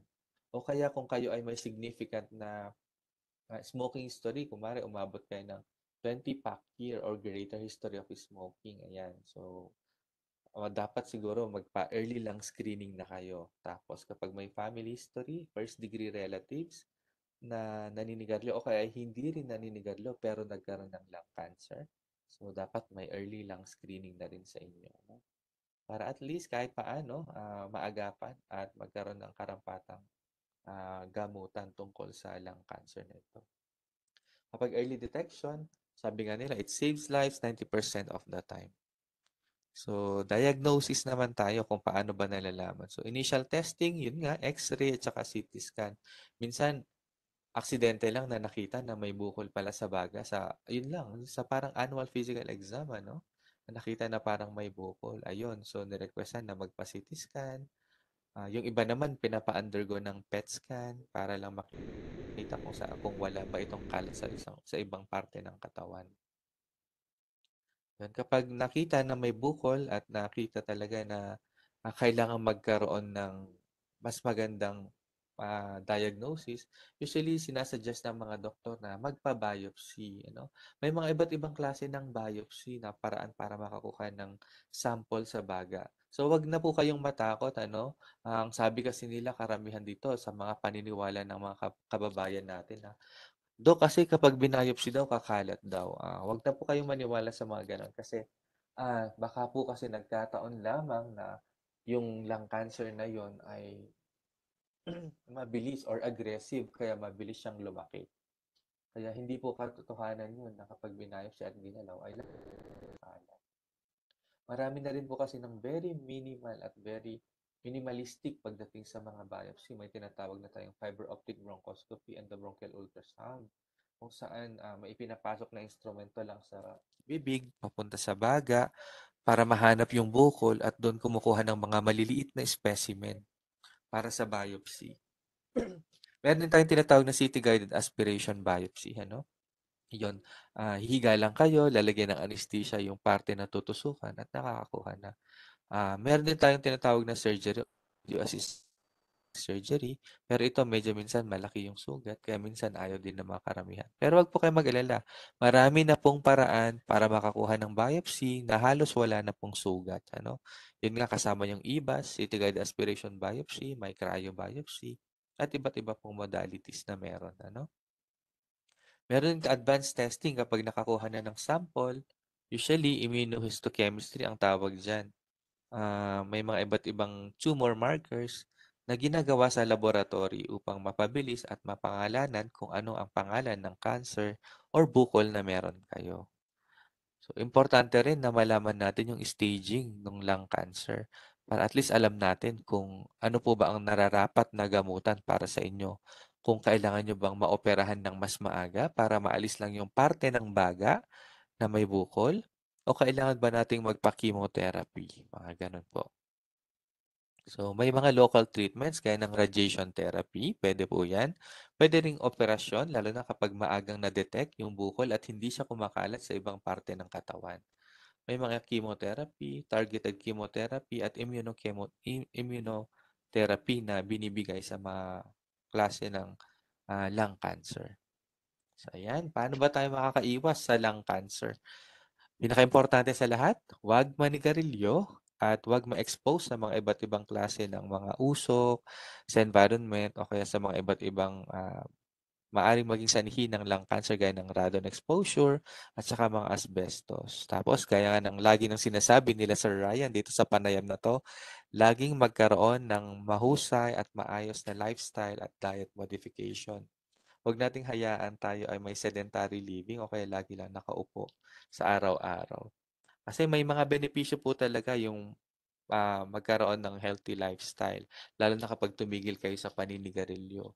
Pinapababa nito ang tsansa na kayo ay magkaroon ng COPD o kaya ay mag-improve ang inyong kalusugan. At bumababa yung tsansa na magkaroon kayo ng lung cancer. At higit sa lahat, bumababa din yung tsansa na magkaroon kayo ng sakit sa puso. Ano? Ayan. At saka syempre, pagdating sa usapang reproduction, mas mataas yung tsansa na magkaroon kayo or mabuntis kayo, lalo na kayo kung kayo ay babae at kayo ay naninigarilyo at huminto na ang inyong paninigarilyo, mas may tsansa na mabuntis kayo. Karamihan dyan ngayon, isa sa mga tanong kapag bakit hindi daw nabubuntis ang isang mag-asawa. Nakikita nila na yung mga babae pala ay naninigarilyo. At saka yung mga lalaki din naninigarilyo din. Kasi sa mga ganitong paraan, humihina kasi yung semilya ng mga kalalaki at kababaihan. Lalo yung itlog sa mga babae kapag sila ay naninigarilyo. Yun, higit sa lahat, naiwasan yung mga simpleng mga sakit sa lalamunan, mabilis na magkaroon ng pneumonia kapag humihinto kayo ng paninigarilyo. So, ito, ang mga dapat nating tandaan, isa lang ang lung cancer sa nangungunang dahilan ng mga bagong kaso ng cancer sa Pilipinas. Ito rin ang nangungunang dahilan ng cancer-related na mortality o pagkamatay dahil sa cancer. Yung paninigarilyo ay pangunahing sanhi ng lung cancer. Ang iba pang at ang nakapagpataas ng tsansa ng pagkakaroon nito ay mga environmental, occupational exposure, edad, kung kayo ay mas matanda, mas mabilis na magkaroon ng lung cancer ayon sa mga pag-aaral, o kaya history ng lung cancer sa family. Ang kadalasang simptomas ay matagal na ubo, sakit ng dibdib, pag-ubo ng dugo, pagkapos ng paghinga at hindi maipaliwanag na pagbaba ng timbang. Ang pagkakaroon ng bukol sa baga ay maaaring makita sa mga unang eksaminasyon ng sakit gaya ng chest x-ray o kaya CT scan. Ang lung cancer screening naman ay makakatulong upang maging maaga ang diagnosis ng lung cancer at mas maagang gamutan kung kinakailangan. Ang pagtigil ng paninigarilyo o smoking cessation ay isang importanteng hakbang upang maiwasan ang lung cancer at COPD. Magpa-plug-in na rin po ako. Ang Baguio General Hospital and Medical Center may smoking cessation clinic. At pagdating naman sa mga diagnostics gaya sa sakit na COPD, ang pulmonary section ng Baguio General Hospital and Medical Center ay may tinatawag na pulmonary function test. May body box na po tayo at sa pagdating ng December sa taong ito ay magkakaroon na rin tayo ng cardiopulmonary exercise testing or tinatawag na CPET. Meron na rin po tayong mga advanced na pamamaraan ng pag-detect ng mga bukol gaya ng MRI, CT scan, chest x-ray, at yung ventilation perfusion scanning sa nuclear medicine kung sakasakali po kayo ay mag-undergo ng operation para sa lung cancer. So, ito na po yata ang aking huling slide. Maraming salamat po sa inyong pakikinig at panonood at pagtutok sa programang ito. Maraming salamat po. So again, our adult pulmonologist, Dr. Dexter Feliciano, may we give him a big round of applause po, no? Napaka-komprehensibo, Doc, ng inyong discussions patungkol sa COPD at saka lung cancer, and halos ng mga sinulat ko ulit na mga katanungan ay nasagot na po ninyo, Doc. So we are truly delighted, Doc, na maraming salamat at pinaunlakan niyo po yung imbitasyon namin na maging resource speaker ngayong araw na ito, and truly that madami po kaming natutunan on your discussions. Okay, so to our participants for today's Usapang Salunat, kung meron rin po kayong katanungan patungkol sa COPD at lung cancer, ay pwede po kayong mag-message dito po sa ating chat box. Dahil maya-maya lamang po ay sasagutin po natin yung kung meron po man kayong mga katanungan sa ating mga resource speakers. So before we proceed with our next portion of our Usapang Salunat sa Komunidad, allow me again to invite everyone. No, itong virtual background ko po, Communitalks. This is a new platform to deliver accurate and timely information. So inviting especially our healthcare workers, nurses, midwives, so to participate on our first episode that is on November 22. It's from 8 to 5. Okay, so dito po ay we will be sharing po yung mga capstone projects namin bilang graduate po ng Nurse Leadership Course for the Advanced Practice for Public Health Nursing. So nandito na po sa ating chat box yung registration link na kung saan pwede po kayong magrehistro ng libre. Ulitin ko po, Communitalks, our first episode is on November 22. Okay, so that is on next Wednesday. Okay, so moving forward with the next portion of our Usapang Salunat sa Komunidad to give us a discussion on the DOH National Health Programs, I'm now giving the floor to one of our Health Education and Promotion Officer 3 of the Public Health Unit, Mr. JVO Moljo. Good morning, sir.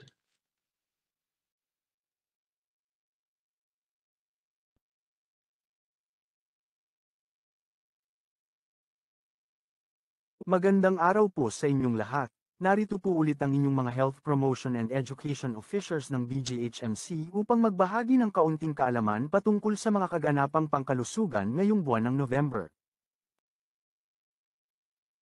Tuwing buwan ng Nobyembre, ipinagdiriwang natin ang National Children's Month upang bigyang pansin ang karapatan at kaligtasan ng mga kabataan. Ito'y pagkakataon na magtampok ng mga programa at aktibidad na naglalayong mapalakas ang kamalayan sa kanilang mga karapatan at kahalagahan sa lipunan. Masiglang ipinagdiriwang ang National Children's Month bilang pagkilala sa mga boses at pangangailangan ng mga kabataan sa lipunan. Ito'y panahon ng pag-aalala at pagtutok sa kanilang kalusugan, edukasyon, at proteksyon laban sa anumang uri ng pang-aabuso. Narito ang mga 4 na basic rights ng mga kabataan. Una ang survival rights. Ang survival rights ng mga kabataan ay tumutukoy sa kanilang karapatan na mabuhay at magkaroon ng basic na pangangailangan tulad ng pagkain, tirahan, kalusugan, at proteksyon laban sa anumang uri ng pang-aabuso. Ito ay naglalayong tiyakin na ang bawat bata ay may access sa mga pangunahing pangangailangan upang mabuhay ng malusog at ligtas sa kanilang kapaligiran. Ang development rights naman ng mga kabataan ay tumutukoy sa kanilang karapatan na magkaroon ng oportunidad at akses sa edukasyon, kalidad na pangangalaga sa kalusugan, at pagpapaunlad ng kanilang mga kakayahan at talento. Ito ay naglalayong bigyang daan ang mga bata upang magkaroon ng bukas na hinaharap na may kaalaman, kakayahan, at kakayahan na mag-ambag sa lipunan. Samantala, ang participation rights ay naglalayong bigyang halaga ang kanilang karapatan na magkaroon ng opinyon at maging bahagi sa mga desisyon na nakakaapekto sa kanilang buhay. Ito ay nagbibigay ng pagkakataon sa kanila na maging aktibo sa lipunan, magpahayag ng kanilang saloobin, at makilahok sa mga usapin na may kinalaman sa kanilang kapakanan at kinabukasan. Finally, ang protection rights ng mga kabataan ay naglalayong tiyakin ang kanilang kaligtasan laban sa anumang uri ng pang-aabuso, karahasan, o kapahamakan.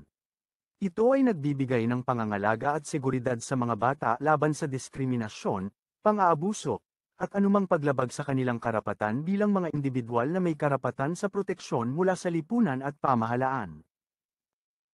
Ipinagdiriwang ang Drug Abuse Prevention and Control Week tuwing 3 linggo ng Nobyembre na isang mahalagang okasyon upang bigyang diin ang kamalayan at pagtutok sa mga isyu kaugnay ng pang-aabuso sa droga. Ang tema ngayong taon na People First Stop Stigma and Discrimination, Strengthen Prevention, ay naglalayong bigyang halaga ang pagrespeto sa dignidad ng mga individual na apektado ng droga at pag-alis ng mga negatibong saloobin at pagtatangi. Sa pamamagitan ng mga programang pang-edukasyon, pagtitipon, at pagsasagawa ng mga aktibidad sa komunidad, nagbibigay ito ng oportunidad para sa mga tao na makiisa at magbahagi ng kanilang mga kaalaman at karanasan hinggil sa pag-aabuso ng droga. Ito rin ang panahon kung saan maaaring iparating ng mga eksperto ang mga mahahalagang impormasyon hinggil sa mga paraan ng pag-iwas at paggamot sa mga isyu ng pag-aabuso ng droga.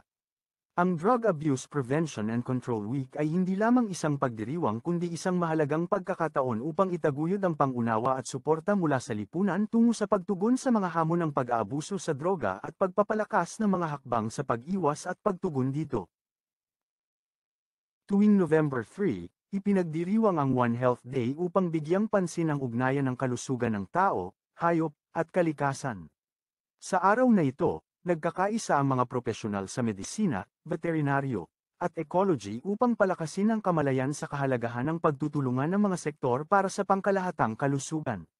Sa pamamagitan ng mga forum, seminar, at outreach programs, ipinapahayag ng One Health Day ang importansya ng kooperasyon sa pagitan ng tao, hayop, at kalikasan upang labanan ang mga sakit. Mapanatili ang kalusugan ng ecosystem, at protektahan ang kabuuan ng mundo laban sa mga panganib sa kalusugan. Ang One Health ay mahalaga dahil naglalayong pagtuunan ng pansin at solusyon ng ugnayan ng kalusugan ng tao, hayop, at kalikasan. May malalim na koneksyon ang kalusugan ng tao sa kalusugan ng hayop at kalikasan. Ang mga sakit na umaatake sa mga hayop ay maaaring makahawa sa tao at maaari ring magmula sa kapaligiran. Sa pamamagitan ng One Health approach, maaari nating maunawaan at mapigilan ang paglaganap ng mga sakit na maaaring kumalat mula sa hayop patungo sa tao, zoonotic diseases, at maibsan ang epekto ng climate change sa kalusugan ng lahat. Ang pagsasama-sama ng mga dalubhasa mula sa iba't ibang larangan tulad ng medisina, animal science, environment and ecology, at iba pa ay nagbibigay daan sa mas epektibong pangangasiwa ng mga sakit, pagsasagawa ng maayos na biosecurity measures, at pagpapaunlad ng mga pulisya para sa kalusugan ng lahat. Sa pamamagitan ng One Health, isinusulong din ang pangangalaga sa biodiversity at kalikasan, na may epekto sa pangmatagalang kalusugan at kabuhayan ng tao at iba't ibang uri ng mga hayop. Tuwing ika-7 ng Nobyembre, ipinagdiriwang ang National Food Fortification Day sa Pilipinas upang bigyang pansin ang kahalagahan ng pagpapalakas sa mga pagkain. Sa araw na ito, maraming programa at aktibidad ang isinasagawa upang kampanya para sa fortification ng mga pagkain tulad ng asin, bigas, at harina. Ipinapakita nito ang pagtitiyak na ang mga pagkain na kinakain ng mga Pilipino ay may sapat na mga bitamina at mineral upang mapabuti ang kalusugan at nutrisyon nila. Ang fortification ng pagkain, partikular ang pagdagdag ng vitamin A sa mga pagkain tulad ng bigas, asin, o dairy products, ay mahalaga sa laban sa kakulangan sa vitamin A or vitamin A deficiency. Ito ay isang epektibong paraan upang mapanatili ang mabuting kalusugan ng mata, pagpapalakas ng immune system, at pag-iwas sa mga sakit na dulot ng kakulangan sa vitamin A tulad ng problema sa mata at kahinaan ng immune system. Ang fortification naman ng pagkain ng iron ay mahalaga sa laban sa iron deficiency anemia. Sa pamamagitan ng pagdagdag ng iron sa mga pangunahing pagkain tulad ng bigas, tinapay, o iba pang pagkain, mas napapalakas ang katawan na makagawa ng sapat na bilang ng mga pula ng dugo, na mahalaga para sa mabuting kalusugan at tamang pag-andar ng katawan. Ito ay isang epektibong paraan upang mapabuti ang kalusugan ng maraming tao, lalo na sa mga lugar kung saan ang kakulangan sa iron ay isang malaking isyu sa kalusugan. Ang fortification din ng pagkain na may iodine ay mahalaga upang labanan ang kakulangan nito sa katawan. Sa pamamagitan ng pagdagdag ng iodine sa mga karaniwang pagkain tulad ng asin, na ilalayo ang peligro ng goiter at iba pang mga problema sa kalusugan na dulot ng kakulangan sa iodine. Ito ay isang epektibong paraan upang masiguro ang tamang produksyon ng hormone sa katawan at mapanatili ang mabuting kalusugan ng thyroid gland. Tuwing November 14, ipinagdiriwang ang World Diabetes Day upang taasan ng kamalayan sa kahalagahan ng pag-unawa at pangangalaga sa diabetes. Sa araw na ito, mga kampanya at aktibidad ang isinasagawa upang magbigay ng impormasyon sa publiko tungkol sa mga panganib ng diabetes at kung paano ito maiiwasan. Kalahati ng mga taong may type 2 diabetes ay hindi pamilyar sa kanilang kondisyon dahil sa kakulangan o halos walang makikitang sintomas sa simula. Ang kondisyon na ito ay maaaring umusbong ng hindi napapansin ng ilang mga individual hanggang sa mas alamin na ito sa mga pagsusuri o pagtukoy ng mga komplikasyon sa kalusugan. Kaya naman mahalagang magpakonsulta sa ating mga primary care providers na makikita sa ating mga health centers or barangay health stations. Ang ating mga primary care provider ay isang mahalagang kaagapay sa pagtukoy ng nararapat na lifestyle at hakbang upang maiwasan at kontrolin ang diabetes. Sa tulong nila, maaari nilang magbigay ng gabay sa tamang nutrisyon, regular na ehersisyo, at iba pang mahalagang pagbabago sa paraan ng pamumuhay na makakatulong sa pag-manage ng blood sugar levels at pandalaga sa kalusugan. Ang kanilang suporta at edukasyon ay mahalaga para sa mga individual na may diabetes upang mapanatili ang kalusugan at maiwasan ang mga komplikasyon. Ngayong araw mismo ng November 17, ipinagdiriwang natin ang World Prematurity Day upang bigyang pansin ang mga bata na isinilang ng maaga at ang kanilang mga magulang. Sa pamamagitan ng mga kampanya at pampublikong edukasyon, ipinapaalala natin ang kahalagahan ng maayos na pangangalaga para sa mga preterm babies at ang mga suportang kailangan ng kanilang mga pamilya. Sa pagbibigay diin sa pangangailangan ng mga batang ito, nagkakaroon tayo ng pagkakataon na maitaas ang kamalayan at suporta sa mga isyu ng prematurity at pangangalaga sa kalusugan ng sanggol. Narito ang ilang hakbang upang maiiwasan ang premature birth. Ang regular na prenatal check-up at pag-inom ng mga niresetang vitamins ay mahalagang hakbang upang matiyak ang kalusugan ng ina at sanggol sa sinapupunan. Pagkain ng tama at malusog habang buntis ay nakakatulong sa pagpapalakas ng resistensya at tamang nutrisyon ng sanggol sa loob ng tiyan. Ang pag-inom ng sapat na tubig ay nagpapalakas ng hydration at nagpapabuti sa sirkulasyon ng dugo, na kritikal para sa pangangailangan ng sanggol sa loob ng sinapupunan. Mahalaga ring iwasan ang bisyo tulad ng paninigarilyo, pag-inom ng alak, at paggamit ng bawal na droga dahil maaaring magdulot ito ng komplikasyon at maaaring magdulot ng premature birth. Ang Essential Intrapartum and Newborn Care ay isang mahalagang proseso na naglalayong tiyakin ang agarang pangangalaga sa mga sanggol na ipinanganak ng maaga. Ito ay naglalaman ng mga hakbang tulad ng pagbibigay ng mainam na respiratory support, init, at pagsubaybay sa kalusugan ng sanggol pagkatapos ng kapanganakan. Samantalang ang kangaroo mother care naman ay isang method ng pangangalaga kung saan ang sanggol ay ipinapalagay sa dibdib ng ina o ng ama para sa skin-to-skin contact, na nagbibigay ng init, pag-aalaga, at tulong sa pagpapalakas ng resistensya ng sanggol. Ang parehong pamamaraan ay mahalaga sa pangangalaga at pagpapabuti ng kalusugan ng mga preterm babies, naglalayong magbigay ng mahalagang suporta para sa kanilang optimal development. Tuwing November 19, ipinagdiriwang ang World Toilet Day upang bigyang pansin ang kahalagahan ng malinis at ligtas na sanitation sa buong mundo. Sa araw na ito, nagbibigay ng kamalayan sa mga isyu ng kawalan ng access sa proper sanitation facilities sa maraming bahagi ng mundo. Ito rin ang panahon kung saan ibinabahagi ang kaalaman tungkol sa tamang paggamit ng banyo at kung paano ito nakakatulong sa pangkalahatang kalusugan at kaginhawaan ng komunidad. Mga kampanya at aktibidad ang karaniwang isinasagawa upang itaguyod ang tamang pangangalaga sa kalinisan ng mga banyo at ang pangangailangan para sa mas maraming ligtas at abot-kayang toilet facilities para sa lahat. Sa Pilipinas, ayon sa survey ng SWS, mayroong 70% ng mga Pilipino ang may sariling toilet facility. Gayunpaman, ang natitirang 10% na walang access sa sapat na sanitation ay patuloy na nagdudulot ng pangamba hindi lamang sa kanilang sariling kalusugan kundi pati na rin sa kalusugan at kaligtasan ng ibang tao sa kanilang paligid. Ito'y nagpapakita ng pangangailangan na patuloy na pagtuunan ng pansin at aksyon ang pagkakaroon ng sapat at ligtas na toilet facilities para sa lahat. Tuwing November 20, ipinagdiriwang ang National Day of Remembrance for Road Crash Victims, Survivors, and their families upang bigyang pugay at alalahanin ang mga individual na naapektuhan ng aksidente sa kalsada.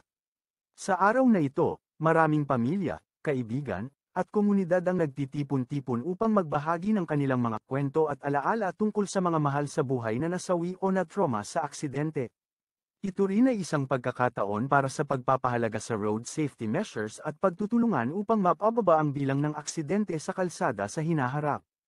Ang paggunita sa araw na ito ay nagbibigay diin sa importansya ng pagkakaroon ng ligtas at responsable na pamumuhay sa daan.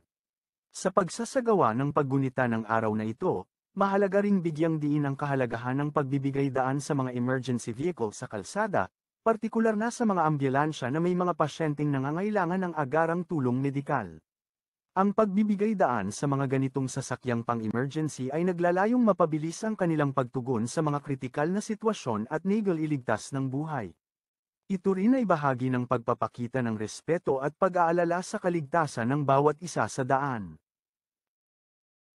Ang World COPD Awareness Day tuwing November 21 ay isang mahalagang pagdiriwang upang bigyang pansin ang Chronic Obstructive Pulmonary Disease, COPD, isang nakamamatay na sakit sa baga na maaaring maiwasan. Ito ang pagkakataon upang magkaroon ng libreng screenings at konsultasyon upang mas mapalawak ang kaalaman ng mga tao ukol sa kanilang respiratory health. Ipinapakita ng pagdiriwang na ito ang importansya ng pangangalaga sa kalusugan ng baga at ang pagtutok sa mga pamamaraan upang labanan ang sakit na ito. Ang pangunahing sanhi ng COPD ay ang paninigarilyo at exposure sa second-hand smoke, at iba pang uri ng air pollution. Sa pamamagitan ng pagbibigay halaga sa kampanya laban sa paninigarilyo at pagpapalaganap ng malinis na hangin, maaari nating maiwasan ang panganib na magdulot ng sakit na ito at mapabuti ang kalusugan ng ating mga baga.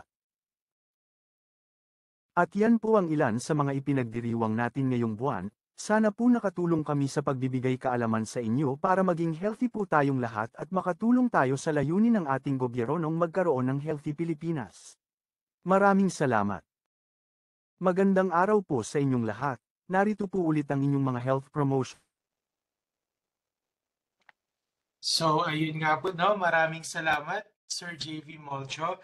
So, aside nga po dun sa lung cancer awareness and then VAUSI at saka COPD na pinagdiriwang po natin ngayong buwan ng Nobyembre at meron rin pong mga iba't ibang pang mga activities na pinagdiriwang po natin. Gaya nga po ng National Children's Month and of course yung Drug Abuse Prevention and Control Week at marami pang iba. So, na-mention po doon sa presentation ni Sir JV, patungkol naman po sa National Children's Month ay meron pong 4 na basic na karapatan ang ating mga kabataan. Ito nga po yung survival rights, development rights, participation and protection rights. And ang tema po ng paggunita ng Drug Abuse Prevention and Control Week ngayong taon ay People First, Stop Stigma and Discrimination and Strengthen Prevention. So, lubos na pag-iintindi po ang kailangan po.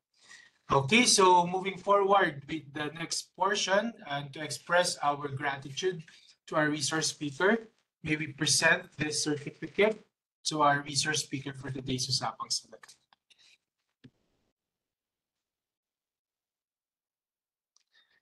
So allow me first to read the content of the certificate.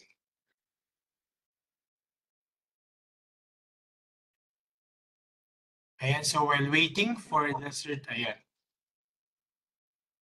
Okay, so let me read po the citation. Republic of the Philippines, Department of Health, Baguio General Hospital and Medical Center, Baguio City Certificate of Appreciation is presented to Dr. Dexter D. Feliciano for sharing his time and expertise during the Usapang Salut at sa Komunidad 2023 Session 11 with the theme Lung Cancer, COPD at VAUSI, held November 17, 2023 via online Cisco WebEx, signed by the head of the Public Health Unit, Dr. Leamor D. Fangonilo, and of course their Medical Center Chief of the Baguio General Hospital Medical Center, Dr. Ricardo B. Runes Jr. We give a virtual round of applause to Dr. Dexter Feliciano. Same certificate of appreciation is also presented to Dr. Mary Jane P. Carrito. And lastly, same certificate of appreciation is presented to Mr. JVO Malcho. Once again, to our resource speaker for today's Usapang Salut at sa Komunidad, maraming salamat po for sharing your expertise for this session. But hindi pa po dyan nagtatanong because dediretso na po tayo sa open forum portion po ng ating Usapang Salut at sa Komunidad. Sir Ring, pa-stage naman po kami nila Doc, Dexter and Judge. Okay. We start first with the VAUSI, Doc Jojit.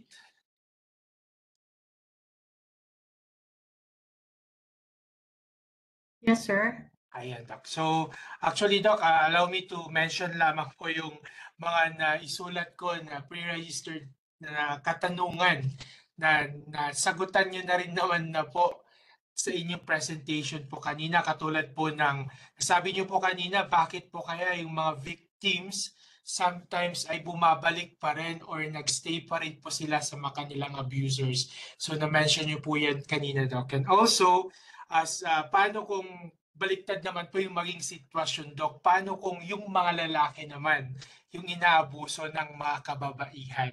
So, na-mention nyo rin po yun kanina, Doc. Pwede po silang, like what you mentioned po kanina, para this is for the children na lamang po, protection para sa kanilang mga anak. And also, na-mention nyo po kanina, Doc, regarding yung silent culture nga po na meron po tayo, no, na hayaan mo na, family problem yun, wag na tayong mangialam. So sa mga pagkakataon, Doc, na takot na magsumbong ang mga biktima na nakakaranas ng violence, sa ganitong pagkakataon, Doc, paano po kaya natin may papaabot sa kanilang tulong? How do we encourage them? Paano po natin sila i-encourage na magsumbong, Doc Jojit? We can only wait for them na ma-realize nila na sila ay naaabuso. Kasi hindi natin mapilit. We do not know what is going on within their family. Hindi natin alam kung ano ang sitwasyon talaga doon sa loob ng family. So it's important na ma-realize na, ay, oo nga pala, naabuso nga pala ako. So may mga areas naman na po pwede silang lumapit. We have the barangay that's closest to the community. We have WCPU kasi kailangan din natin ma-examine sila. So we can also give our interventions. Kung halimbawa, kailangan din nila ng tulong ng psychiatry or ng psychologist, pwede rin naman din sila lumapit sa PNP, sa WCPD nila. Very open mga yan. So, ang sa atin naman kasi is, kung walang magrereklamo, walang kaso. Hindi natin talaga sila mapipilit. So, we are here. Gusto lang namin ipaalam na andito ang mga agencies na po pwedeng tumulong sa kanila. All they need to do is punta lang sa amin o tumawag sa amin just to report. Ganun na lang po ang hihintay natin. Maraming salamat, Doc Joy. So sa bagay po, Doc, no, wala naman, kung hindi nga nila nare-recognize na na-abuse sila, hindi rin naman natin may papaabot yung tulong na kailangan nila. And gaya ng sabi po ninyo, napakadaming agencies rin naman po na pwedeng makatulong po sa kanila. Ang importante lamang po ay dapat ma-recognize nga nila that na-abuse po sila. Thank you, Dr. Judith, for that. With the law na violence against women and children, Doc, so nakafocus po siya with kababaihan at kabataan, mga bata. Doc, I don't know if pwede pong matanong to. Kamusta naman po, Doc, yung mga kapatid po natin na kabilang po sa LGBTQ community? Saan po pwedeng makahingi ng tulong or are they also protected under this law po, Doc? Okay. Ang RA 9262 covers women and children. So, ang sinasabi nating children is anyone below 18 or above 18 na hindi nila kayang alagaan o magdesisyon para sa kanila. So, LGBT that is below 18, nasasakop pa rin po ng WCPU. So, the problem here now is what if they are 18 years old and above? Hindi naman po kasi natin sinasabi na hindi siya titignan ng hospital. Pwede pa rin po silang makita sa emergency room as physical injuries. So doon din sila nakakakuha. Kung may balak man sila mag-file ng case, pwede silang makakuha ng medical legal as physical injuries, pero not under violence against women and children at sakop ng mandato ng WCPU is RA 9262 at 7610. So it's important, tanggap namin sila below 18 years old, there's no problem. Lahat ng service ibibigay natin. Pero pag LGBT men, pati nga po yung transgenders, saka mga transsexual, sa mga nakapagpa-opera na, ang tinitignan yun po yung naging problema sa sistema natin. Wala tayong gender disaggregation. What we only have is sex disaggregation, na yung parang na nagkakaroon tayo ng limit doon sa services natin. Anyway, for the information of all, meron po kasi ngayon nilalakad si Representative Margarita Nograles na parang mas malaki na yung sakop niya. That is parang House Bill 1531, if I'm not mistaken. Masasakop na rin doon yung mga kalalakihan and the LGBT community. Ang naging problema kasi natin, more than 20 years na yung SOGI Bill. Wala pa nangyayari. So yung mga violence po sa LGBT is more severe than doon sa mga regular, let's say na cisgenders. Mas severe sila, pero pareho naman ang pareho naman yung mga types of abuse na nararamdaman, it's only more severe.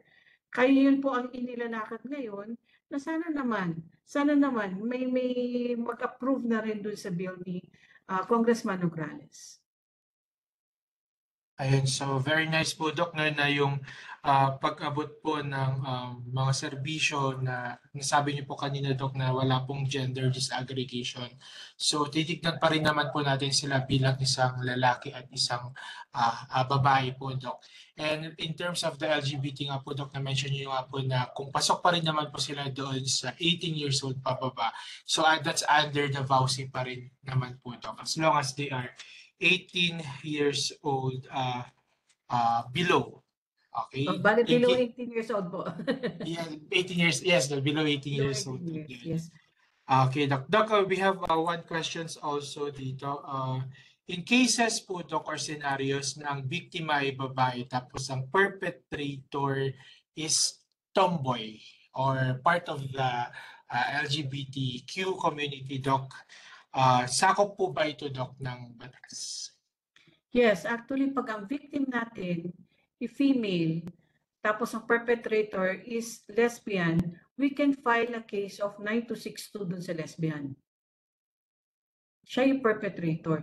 Pero if ever, baliktad naman, si lesbian naman, pwede rin siya mag-file kasi nga we are going through sex disaggregation. So female pa rin siya, considered female. Pwede pa rin siya mag-file ng 9262 against her female partner. Thank you, Doc Judith. So, pwede po. Maraming salamat po, Doc, kasi parang na-mention nyo, paano kung ganito naman, hindi lang nakafocus yung discussion on the women and children. Sinasabi nyo rin po, Doc, paano kung kabaliktaran naman? And that's very nice po, Doc, na at least malaman rin po ng ating mga audience. Okay, Doc, so I guess lahat ng mga questions po na inaisulat and gusto po nilang malaman ay nasagot na, Doc. So later on, Doc, we will be hearing na lang po yung kung meron po tayong mga future activities in relation with the celebration po ng ating to end the 18-day campaign to end VAUSI. Maya-maya lamang po, Doc, babalikan kita, Doc Charlie. Okay, so proceed po tayo with Dr. Dexter Feliciano. So, good morning, Doc Dexter. Morning po. So, thank you rin po, Doc, for your comprehensive presentation kanina. And gaya nga rin po ng sabi ko kay Doc Jojit na mention niyo po, nasagutan niyo na po lahat ng mga pre-registered question na nais nilang malaman. At isa nga po dito, Doc, yung pag-mention niyo po ng vaping kanina. And yun po yung isang katanungan na kung nakakapag-cause po ba ng lung cancer din ang vaping. Although, you mentioned po kanina na ang number one nga po na rason kung bakit nagkakaroon ng lung cancer is yung paninigarilyo. But as well, na-mention niyo rin po yung vaping rin with your presentation po kanina. Ang gusto lang siguro malaman, Doc, na isa is, itong lung cancer po ba, Doc, ay pwede po ba itong, namamana po ba ang lung cancer? Sir, yung lung cancer siguro, for example, sa mga patients na may predisposition na magkaroon ng lung cancer, siguro kapag meron silang mga relatives, no? Lalo na pag first degree relatives na nagkaroon ng cancer. Pero sa totoo lang, sir, yung cancer kasi may mga tinatawag tayo na proto-oncogenes, oncogenes, mga ganyan, no? Sila yung mga nasa genes natin, ano? Na kumbaga sila yung parang natutulog na genes, pero na-activate sila kapag na-expose tayo dun sa mga risk factor gaya ng smoking. Kapag na-expose tayo doon, maaari talaga mag-develop yung lung cancer natin, ano? Ayun. So, maaari nasa linya natin sa genes. Pero malamang baka tulog ito, pero ayun nga, reactivate kapag na-expose ka sa mga risk factors gaya ng sigarilyo. Ayun, so thank you, Doc Dexter. So yun nga po, meron po tayong mga cancer cells na natutulog. So na-activate po itong mga to pag na-expose tayo sa mga another factor such as yung paninigarilyo po. Thank you for that, Doc Dexter. Another question, Doc Dexter. Yung mga tao raw po ba na nag-quit na ng paninigarilyo, Doc, are they still at risk of developing lung cancer po? Tama, sir, ano? Lalo na kapag mahaba yung kanilang smoking history o kaya talagang kumbaga yung malaki yung smoking history nila. Lalo na kapag more than 20 pack years. So, ibig sabihin ng 20 pack years, parang gumagamit ka ng isang pakete ng sigarilyo araw-araw kasi 20 yun, no? So, kino-compute yun tapos kung gaano kahaba o ilang taon kang naninigarilyo.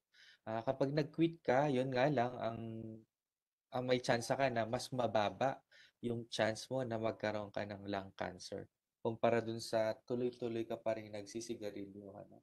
Yun. So, may chance pero at least mas mababa na. Ayun. So, thank you for that, Doc Dexter. So, yung mga audience po natin na tumigil na po sa paninigarilyo, mas bumababa po yung chance. Although pwede pa rin pong mag-develop yung lung cancer, but kung natigil na po yung paninigarilyo, mas mababa na po yung tsansa ng pag-develop po ng lung cancer. Okay, so another question, Doc Dexter, you mentioned also kanina about the early detection ng lung cancer, Doc. Pag stage 1 po ba yung lung cancer, Doc, possible pa rin po ba ito, Doc, na magamot at mawala po yung lung cancer? Okay, usually kapag stage 1, no, at pag wala talagang kalat sa ibang parte ng katawan or ibang organs ng katawan at saka lalo na kung ito ay isang maliit na bukol lamang na nasa iisang lugar ng o bahagi ng baga. Usually ang suggestion kasi dyan is surgical procedure. Maaring tapyasan yung bahagi ng baga na kung saan nandun yung cancer. Tapos kumukuha ng good border para at least hindi na to kumalat pa. No? So usually stage 1, na ganyan, pwede silang surgical procedure. Pero huwag kayong mag-alala, safe naman na po ang mga procedures ngayon lalo na sa pag-operasyon sa mga baga.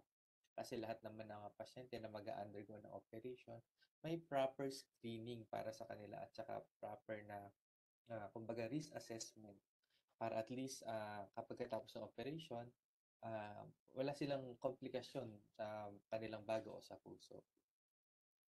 Okay, Doc. Thank you, Doc Dexter. So, with that being said, Doc, so pag nagpa-opera na po pag stage 1 po yung lung cancer, hindi na po ba ito babalik, Doc? Usually, monitoring na lang tayo after ng operation. Monitoring after the Oo, operation. usually like CT scan, ganyan. O kaya chest x-ray, mga ganyan. So, may chance pa rin po, Doc Dexter? Usually naman, pag naoperahan na siya, wala na yung chance na bumalik. Halos wala na yung chance na bumalik. Lalo na kapag good border size naman at wala talagang kalat, walang lymph node na affected. Ayan po, Doc. So, that's the importance po, Doc, yung sinasabi niyo po kanina na dapat maganda yung early detection po, Doc, para ma-prevent po natin na kumalat po yung cancer. Last question, Doc Dexter, regarding po sa survival rate po ng mga taong may mga cancer sa baga, Doc. Mataas po ba yung survival rate or ilang porsyento na lamang po, Doc? Ayun nga, ang nakakatakot dito, ano? Karamihan sa mga stage 4 lung cancer diseases na nag-undergo na ng chemotherapy, radiotherapy, or mga surgical procedures yung iba, mababa lang yung chance kasi ng pag-abot ng 5 taon. So, 14% lamang sa mga pasyenteng may stage 4 ang abot ng 5 taon. So, masyadong mababa. Ano? Usually, yung sinabi natin 14% chance of reaching 5 years is maabot lang sila ng mga 3 taon, minsan 2 taon. Tsaka minsan kasi, hindi naman actually yung lung cancer talaga yung nagkakos ng early demise or maaga nilang pagkamatay, kundi yung mga infection na nakukuha nila. Kasi nga kapag may lung cancer ka, risk ka talaga na magkaroon ng mga iba't ibang klase ng infection sa baga. Yan. So, anyway, 14% of reaching 5% chances of, ayun nga, na maabot mo yung 5 years pa. So, medyo mababa talaga. Okay, so thank you, Doc Dexter. So, wag na po nating hintayin ulit. Wag na po nating hintayin na umabot po tayo sa stage 4. Yun nga po, babalikan ko po yung early detection para at least ma-prevent po natin yung pagkalat ng cancer cells. Okay, so before we will be hearing your final message, Doc Dexter, you did mention rin po kanina, Doc, yung mga iba't ibang serbisyo na pwede po nilang ma-avail po dito sa hospital natin. Ang isang katanungan lamang po, Doc, libre po ba itong mga serbisyo po na ito pag ang tao ay merong COPD or lung cancer po, Doc? Okay, karamihan naman po kung sakasakali po ay kung kayo ay nasa NBB naman category o kaya sa non-balance billing pagdating sa PhilHealth share, usually libre naman na po ito. Sasagutin lang po ng PhilHealth, yung mga screening, mga ganyan. So I hope that's clear po sa ating mga audience, no? So as long as nandun po kayo sa no balance billing, so libre naman po ito at as long as meron po kayong PhilHealth. Okay, so Doc Dexter, thank you po. Balikan po kita for your final message. Now we proceed with Dr. Jojit. Dr. Jojit? Yes, Sir Ryan. Any final message po, Doc, in celebration of our National Consciousness Day for the Elimination of Violence Against Women and Children? Your final message lang po, Doc. Before po my final message, I would like also to say na yung mga activities namin dito sa for National Children's Month, actually summarize ko na lang, noong November 11, yung mga victims po natin, child victims po natin of abuse and violence, nagkaroon po tayo ng activities sa may Secretary's Cottage, kung saan nagkaroon sila ng arts, may mga contest competitions for arts and workshops. Tapos yung parents, may parenting lectures din naman sila. Tapos yesterday, November 16, pumunta po ang WCPU with PNP sa Happy Hollow, sa high school nila, kung saan din nagkaroon ng awareness campaign sa mga children kasi in those areas, may mga cases din ng mga abuses against children. Tapos kasama na rin doon ang pagturo sa kanila ng self-defense by the PNP. So ngayon naman, may ongoing na activity rin naman kami sa Happy Hollow din, pero elementary school. So dito yung mga kinder naman. Tapos may lectures din ng parents sila on the awareness campaign against violence against children. For our 18-day campaign din po naman, December 4, maglo-launch ang 18-day campaign, Pito Laban sa Abuso. So we will be distributing po mga whistles para magamit nila sa bahay in cases na kailangan nila ng tulong or they're being abused, kahit paano may gagamitin sila to alarm yung mga neighbors nila na something's happening in the house. So December 4 to 14 po, 2023, magkakaroon po kami ng online na asynchronous 4 hours training sa mga employees po ng BGH. And December 15 po yung 4 hours training na practicum naman po. So as for my final statements po, it's very important na we also recognize that women have rights to protect, pati po yung mga bata. Even children have the rights to be protected. That started nung creation pa lang ng human rights na after the World War II. No? That was 1948, may human rights na. Pero ang mga kababaihan at mga kabataan ngayon, mas na-strengthen through the RA 9262 at RA 7610. So if ever na nangangailangan, don't keep it to yourself. Kasi kailangan ninyo ng tulong. And we are here naman, ready to help you.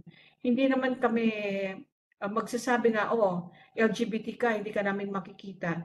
So ang WCPU can still address your concerns and BGH also can still address your concerns regardless of what gender o sexual identification na meron kayo. Titignan pa rin namin kayo. Whatever services na meron kami, ipapaabot namin naman sa inyo. No?